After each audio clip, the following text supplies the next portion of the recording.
Another big story that we missed was last weekend when Gonzaga fell to Texas Tech in the Elite Eight, 75-69. You know, they say, fool me once, shame on you, fool me twice. Fool me once, shame on you, fool me twice, shame on me. Fool me 14 times, you're Gonzaga. I saw that. Somebody tweeted that out. I don't remember who. That's incredible. Great. At least you're not taking the credit for that. I'm not. It's not my joke. I wish it was. It's brilliant. But you know, there's something to be said here. Gonzaga falls to Texas Tech, 75-69, and this was not a pretty game for the Bulldogs. The Texas Tech defense just smothered them here. Tech had 7 block shots, 9 steals, and they forced 16 turnovers. Gonzaga had like 18 or 20 in total, but they had 16 that were forced by Texas Tech. Gonzaga shot 42%, which is well below their average.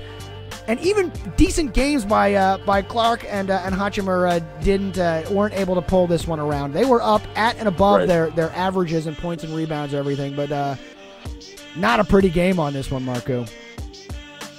Not at all. I mean, like Mark, you said, after the game, it's real. That defense is real. Like they go at it. Texas Tech has the best defense in the country. They're shocking me, man. I did not expect them to get this far. No, of course not. Especially after last year losing Zaire Smith, you know? Absolutely, yeah. And it's concerning, man. It's frustrating because this was the year we got Senior Perkins at the helm, you know, leading the guard spot. And he had a big blunder at the end of the game, getting a technical foul, which kind of ruined any chance of finalizing that comeback. And then we have Rui, who's probably going to get drafted, and Brandon Clark is also probably going to get drafted. They're going to be top 10 draft picks, and it leaves Gonzaga fans asking what if, man. Like it's very frustrating because of this whole squad leaving. Mark Hughes will be left with, you know, not the strongest recruiting class. He's still a great coach. He's going to probably make one of those kids shine, but it doesn't matter how good you can recruit. You know, you want to be in Eastern Washington or do you want to be at UCLA? You know. Exactly. I mean, he gets like I said, he gets lucky. He develops these players. Brandon Clark's just like, you know, he's fast. He's not a freshman. It's not like he's one and done player. It's not the type of school that Gonzaga is. So, Brandon Clark's a senior. Rui's a sophomore. They're both juniors. Excuse me, but it's just interesting because next year is going to be totally different, especially with Perkins, who played in the national championship game 4 years ago. It's going to be very different. So what do you think here? Is this a team that can bounce back, or is it just? I mean, they've been to the tournament now a bajillion times. They've made the They'll make the tournament.